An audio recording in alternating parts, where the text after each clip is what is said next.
My dear Shine family members, good morning. आज 1 दिसंबर के बाद एक बार फिर से मैं अपने शाइन परिवार के कस्टमर्स और एसोसिएट्स इन दोनों के साथ अपनी इस वॉइस नोट के ज़रिए कुछ अपने संदेश देना चाहूँगा और साथ ही साथ मैं आप सभी लोगों को क्या करना है और क्या रणनीति आगे कंपनी की उसके बारे में थोड़ा सा मैं आपको उसकी मैं झलक बताना चाहूँगा। ये मेरे वॉइस नोट बहुत लंबे ना हो इसलिए 2 वॉइस रिकॉर्डिंग जाएगी।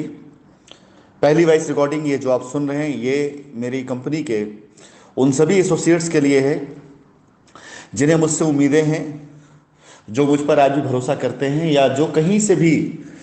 आज की स्थिति परिस्थिति के लिए किसी प्रकार से कंपनी को मुझे जिम्मेदार समझते हैं। और इसके बाद का वॉइस नोट वो हमारे सभी प्यारे कस्टमर्स और ग्राहकों के लिए होगा,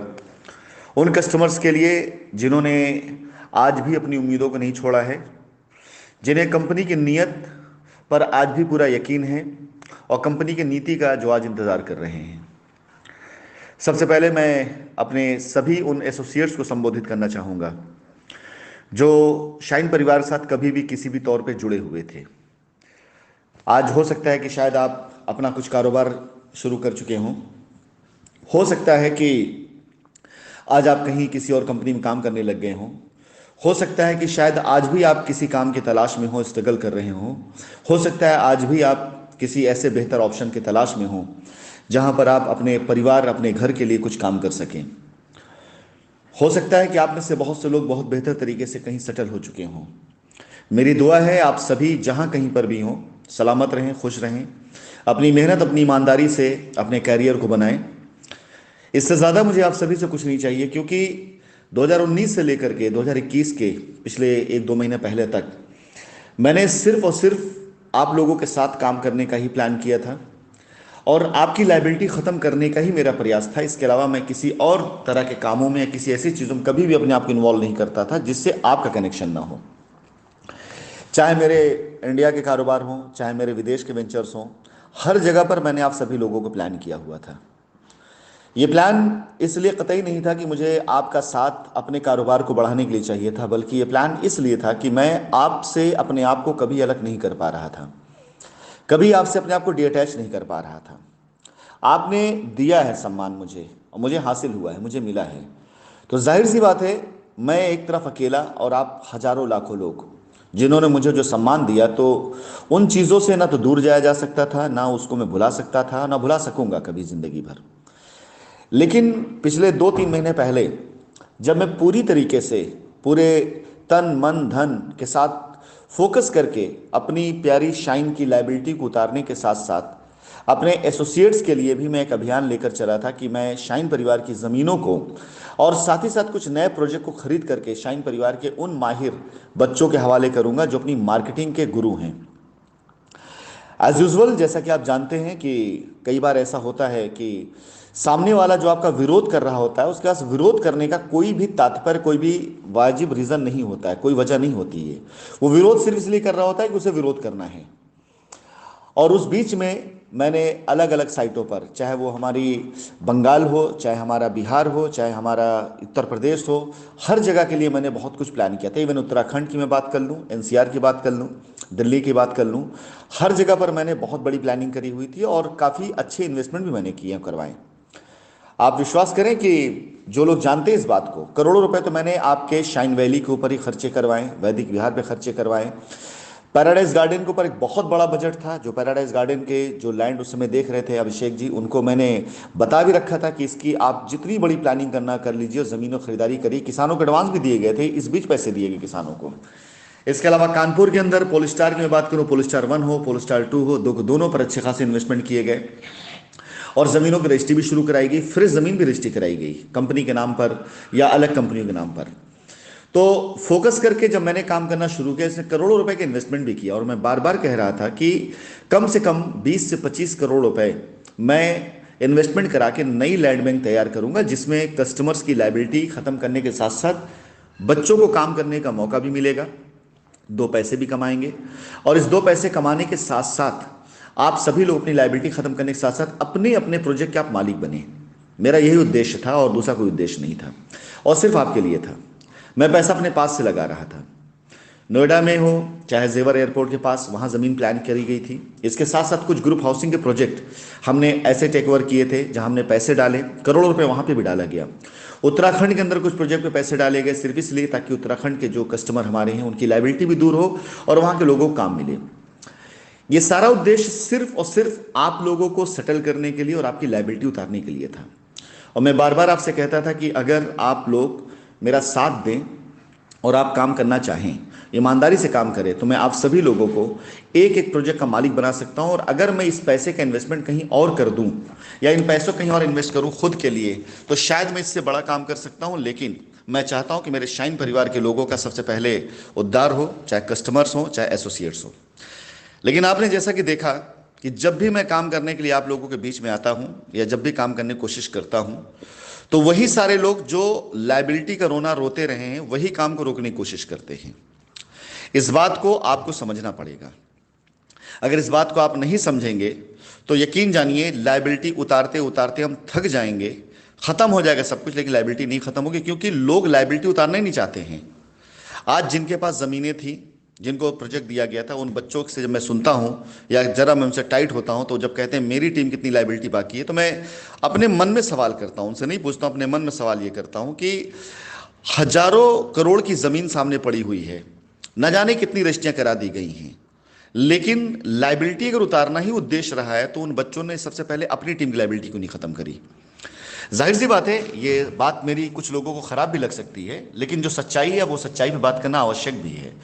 मैं अपने सभी एसोसिएट, अपने सभी बच्चों से बहुत प्यार करता हूं, इसमें कोई दो राय नहीं है कि इन सभी लोगों ने मेरा चेहरा देखा है, मेरा चरित्र देखा है, उस पर मोटिवेट होकर उस पर यकीन करके काम किया है। तो आज मैं आपके काम पर अंगुली नहीं उठा रहा हूं, लेकिन जब आपके पास एक प्रोजेक्ट, एक साइट रही है, तो सबसे पहले तो आपकी अपनी लायबिलिटी खत्म होनी चाहिए।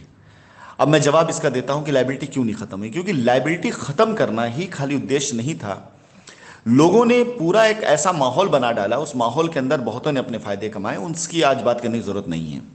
लेकिन अब मैं आपको बताना चाहता हूं कि जब से मैंने इस पूरी व्यवस्थाओं को रोका, और यह बात मैं आपको सिर्फ इसलिए बताना चाहता हूं कि आपको समझ में आना चाहिए कि मैंने कभी भी खुद के लिए काम नहीं किया था, मैंने हमेशा आपके लिए काम किया था। ये सारी व्यवस्थाएं आपने रुकवाई है। जब से मैंने अपने आप को रोका, तो मैं आपको ये बता देता हूं कि हिंदुस्तान के अंदर करीब 5 ऐसे अच्छे बड़े प्रोजेक्ट हैं जिन प्रोजेक्ट को मैंने वो फंडिंग करवाई, और आज की तारीख में वो प्रोजेक्ट अच्छे तरीके से, क्योंकि वो कंपनी के प्रोजेक्ट नहीं है, हमारे प्रोजेक्ट नहीं है, हमारा आपका कोई लेन देना नहीं है, दूसरे बिल्डर्स हैं जिन्हें बुला करके दुबई के अंदर मैंने उनकी मीटिंग करवाई। मीटिंग करने के साथ साथ उन प्रोजेक्ट पर अच्छे खासे पैसे गए, जो पैसे आपके पास जा रहे थे। ये पैसा अगर आपके पास अपने प्रोजेक्ट जाता, अपना प्रोजेक्ट डेवलप होता, अपना प्रोजेक्ट खूबसूरत होता, अपनी सड़कें बनती, अपने प्लॉट वहाँ पर कटते। लेकिन हमारी मजबूरी कि जब जब हमने आपके साथ काम करना चाहा, तो आप में से कुछ लोगों ने इसका विरोध इस तरह से किया कि हम मजबूर हो गए उस काम को रोकने के लिए। लेकिन मैं आपको ये बातें इसलिए सिर्फ बता रहा हूं कि आपके लिए काम करते करते जब मैं थक गया, तो आज जो चीज़ें मैंने खड़ा कर लिया इस समय, उस एम्पायर बारे में आप बताना चाहूँगा कि ये इसलिए नहीं आपसे जिक्र मैं कर रहा हूँ कि ये बताकर मैं अपनी कोई बड़ाई करना चाहता हूँ या आपको कहीं से दोष देना चाहता हूँ। मैं सिर्फ ये बताना चाहता हूँ कि काम करने वाला आदमी काम करता है तो काम होता है। 5 प्रोजेक्ट हिंदुस्तान के अलग अलग शहरों में, उत्तर प्रदेश के बाहर, यूपी में भी नहीं, ऐसे बिल्डर्स के आज की तारीख में चल रहे हैं जिसके ऊपर हमारी अपनी जिस सिंडिकेट से, या मैं कह सकता हूं कि आजकल हमारा कारोबार यही है कि प्रोजेक्ट फंडिंग कराने का, तो उस सिंडिकेट का डायरेक्ट 25% का फायदा है, विदाउट एनी टेंशन, बगैर किसी टेंशन का, बगैर कोई मार्केटिंग का एक्सपेंसेस किए, बगैर कोई चीज किए हुए, सीधा डायरेक्ट इन्वेस्टमेंट के साथ साथ आज की तारीख में 5 प्रोजेक्ट हिंदुस्तान के अंदर हमारी पार्टनरशिप में चल रहे हैं। एक ये नुकसान आप सब का, हम कह सकते हैं, हमारा अपना कह सकते हुआ, अगर यही पैसे हमारे प्रोजेक्ट पर होते तो शायद मेरे ख्याल से आज हमारे न जाने कितने बच्चे सेटल हो चुके होते हैं, न जाने कितने ऐसे प्रोजेक्ट थे जो मैं खड़ा कर चुका होता। इसके साथ साथ मैं आपको बताना चाहूँगा, मेरा अपना खुद का यूएई के अंदर जो कारोबार है, होटल इंडस्ट्री के अंदर अपने कारोबार साथ साथ यहाँ पर मेरे अपने रियल एस्टेट के प्रोजेक्ट चल रहे हैं, जिसको बहुत से ऐसे लोग हैं जो इंडियंस हैं, जो जानते हैं, और कभी मालिक ने चाहा तो मैं आपको बताऊंगा भी, दिखाऊंगा भी। लेकिन अब ना तो मार्केटिंग उस तरीके से है, ना तौर तरीके उस तरीके से, बिल्कुल साफ सुथरा उस तरीके से कारोबार जैसे एक ट्रेडिशनल कारोबार होता है। ये बात कहने के पीछे सिर्फ मकसद इतना सा था कि मैं चाहता था हमेशा मेरा एक एक टैलेंट, एक एक रुपया, एक एक मेहनत, एक एक एफर्ट सिर्फ और सिर्फ और सिर्फ आप लोगों के साथ खर्च हो। लेकिन मेरी मजबूरी कि आप लोगों की ही वजह से, आप में से कुछ लोग वजह से उस चीज़ को मुझे रोकना पड़ा। जो इंसान ऐसी सिचुएशन में हिंदुस्तान के अंदर अपने प्रोजेक्ट पर कई करोड़ रुपए खर्च करने का मादा और बूता रखता हो, जहां पर यह देखने के बाद कि कौन ईमानदार है कौन बेईमान है ये जज नहीं हो पा रहा है, उसके बाद हमने अपने साइट पे जिन जिन प्रेसिडेंट साइट दे रखी थी हर किसी को 5 से 10 करोड़ से ऊपर का मैंने फंड देने का वायदा किया था, और कभी भी 1 रुपया नहीं रोका मैंने। जब पैसे देने की बारी आई, जब किसी किसान की रजिस्ट्री करने की बारी आई, तो पैसा तुरंत पहुंचा है। रजिस्ट्री हुई हो या ना हुई हो, लेकिन मैंने कभी भी अपनी तरफ से कोई देरी नहीं की, कोताही नहीं करी। और आज भी कई किसानों के पास, अभी लास्ट फेज में जब मैंने पैसे भेजे हैं, कई किसानों के पास हमारे एडवांस पड़े हुए हैं, हमने अभी रजिस्ट्रियां नहीं कराई हैं। लेकिन हमारी मजबूरी थी कि अपने ध्यान को वहां से हटा करके मैं अपने ध्यान को उस जगह लगाऊं जहां पर मैं अपने एम्पायर को एक बार फिर से खड़ा करके साबित कर सकूं और दिखा सकूं कि चीज़ें अगर बनाने पे आई है तो चीज़ें बनती हैं, चीज़ें टैलेंट से बनती हैं, शोर करने से नहीं बनती। अब मेरा संदेश आप सभी लोगों को, मैं आप सभी से वाकई में उतनी मोहब्बत करता हूं जितनी मोहब्बत उस समय में करता था जब हिंदुस्तान में था। वो मोहब्बत, वो अपनापन, वो अपनाइयत, वो हक, वो अधिकार कभी कम ना हुआ था, ना है, ना हो पाएगा। आप लोगों से मेरी सिर्फ इतनी सी गुजारिश है, अभी इस बीच जब मेरी आपसे बातचीत नहीं हो रही है तो हमारे बहुत से ऐसे बच्चे हैं जो मुझे मैसेज करते हैं। कुछ के मैसेज बड़े इमोशनल होते हैं, कुछ के मैसेज बड़े शिकायत वाले होते हैं, कुछ के मैसेज बड़े गुस्से वाले होते हैं। हर तरह का रूप, हर तरह का रंग देखने को मिलता है मुझे। आपके मैसेजेस आते हैं, मैं पढ़ता हूं, उन्हें देखता हूं, लेकिन मजबूरी मेरी है कि मैं अगर कुछ करना चाहूं तो किसी एक व्यक्ति के लिए किए गए काम या किसी एक व्यक्ति के बारे में नहीं, बल्कि मैं सब बारे में सोचता हूं। और जब भी मैं कुछ करना चाहता हूं तो मेरी मजबूरी होती है, कदम मुझे वापस लेना पड़ता है। एक बार जरा आप सोचिए कि सामने न जाने कितने लोग हैं जिनसे मुझ अकेले को आज की तारीख में लड़ना होता है। लड़ाई का मतलब ये, अगर इस लड़ाई को मैं ख़त्म करना चाहूँ तो अगर मैं एक तरफ से पूरे पैसे भी बांट डालूंगा ना तो भी लड़ाई ख़त्म नहीं होगी, क्योंकि लालचियों की पूरी पूरी एक जमात खड़ी हो चुकी है जिन्हें लगता है कि शाइन की लायबिलिटी अगर ख़त्म होगी तो उनकी दुकान बंद हो जाएगी। न जाने कितने ऐसे लोगों को आपने नेता बना दिया जिन्हें बात करने की तमीज़ नहीं थी। न जाने कितने ऐसे लोगों को आपने दुकान चला दी जो कर्जे और उधार की ज़िंदगी जिया करते थे। आप लोगों की आपस की फूट ने, आपके कन्फ्यूज़न ने, आपकी पॉलिटिक्स ने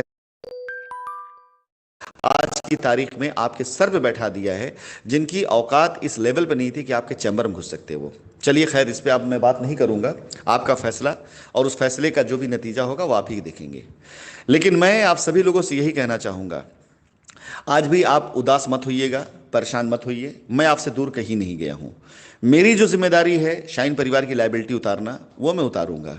पूरी तरीके से उतारूंगा। अभी मैंने काम बंद कर रखा है। मैं निवेदन करूंगा कि अगर मैंने काम बंद कर रखा है तो कृपया करके किसी भी कस्टमर से, किसी भी एसोसिएट से, किसी भी तरह से कोई भी ऐसा वायदा या प्रॉमिस मत करिए जो आपके बिहाफ पे हो, क्योंकि कंपनी ने अब हर एक चीज़ को बहुत ही प्रॉपर तरीके से, नपे तुले अंदाज के तरीके से और बहुत ही अच्छे तरीके से सेटल करने का मन बना लिया है। अब मेरा सारा का सारा फोकस सिर्फ और सिर्फ और सिर्फ कंपनी के सभी कस्टमर्स की लायबिलिटी, जो जायज़ लायबिलिटी, उसे ख़त्म कराने का है। कंपनी हर उस कस्टमर से वादा करती है, हर उस एसोसिएट से वादा करती है जिसके पास जायज़ डॉक्यूमेंट्स हैं, जिसके पास जायज़ लीगल पेपर हैं, उसकी लायबिलिटी किसी भी हाल में ख़त्म होगी, ज़रूर ख़त्म होगी। मेरी अगली रिकॉर्डिंग में, जिसमें मैं कस्टमर्स के लिए मैसेज डालूंगा, उसके अंदर मैं इसका डिटेल भी दूंगा कि कंपनी लायबिलिटी को कैसे ख़त्म करने जा रही है और ये जायज़ डॉक्यूमेंट्स का मतलब क्या होता है। लेकिन फिलहाल इस वॉइस नोट के अंदर मैं अपने शाइन परिवार के सभी एसोसिएट से कहना चाहूँगा, मैंने अपनी ज़िंदगी में कुछ भी करना चाहा तो सिर्फ और सिर्फ आपके लिए और आपके साथ करना चाहा था। नेटवर्क बनाना मेरे लिए बहुत बड़ी बात नहीं थी। मैं कहीं पे भी रहूं, नए लोगों के साथ काम करके अच्छा और बड़ा नेटवर्क बना सकता हूं।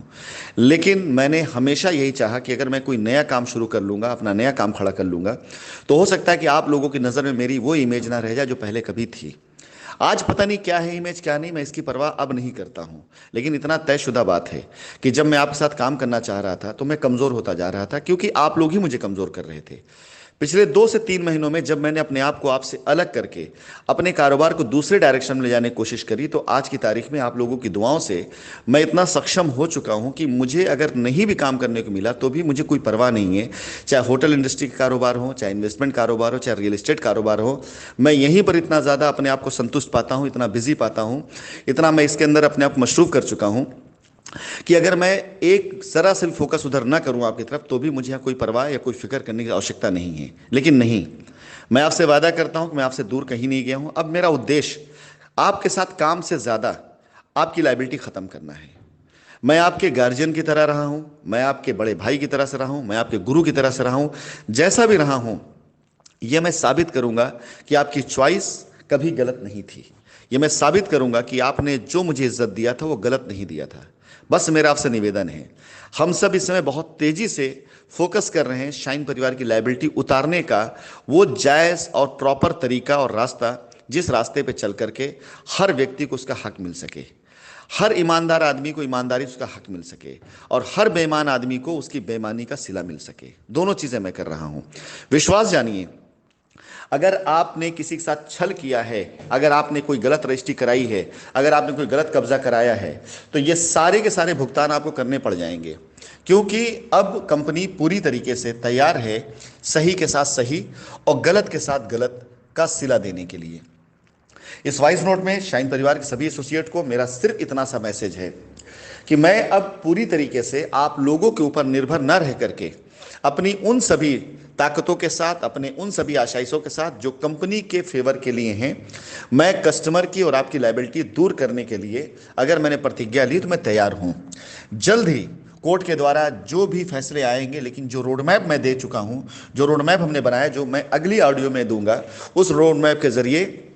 अब हम बहुत जल्दी अपने कस्टमर्स की लायबिलिटी दूर करने जा रहे हैं। इसलिए मेरा आपसे निवेदन है, मैं अगर आपसे बात नहीं कर रहा हूं या मेरी आपसे बातचीत नहीं हो पा रही है या आप लोगों को ऐसा लगता है कि सर ने ध्यान देना बंद कर दिया है, तो बिल्कुल ऐसा नहीं है। मैं कहीं इन्वॉल्व हूं, कहीं लगा हूं,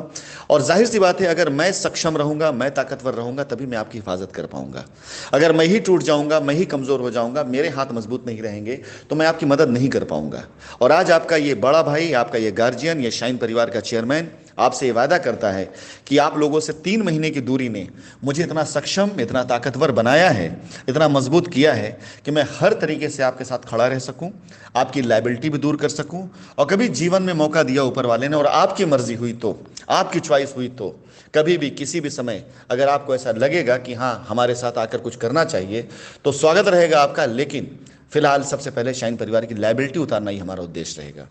तो मैं लायबिलिटी उतारने के लिए उतना ही सीरियस हूं जितना आप हैं। बस अब मुझे काम करके दिखाना है, और उस काम को करके दिखाना है जिसे करने के लिए मैं पहले आप लोगों कंधे पर सहारा लेता था, तो लोगों को लगता था मैं अपना कोई सिद्ध कर रहा हूं, कोई अपना अर्थ सिद्ध कर रहा हूं। लेकिन मुझे साबित करना था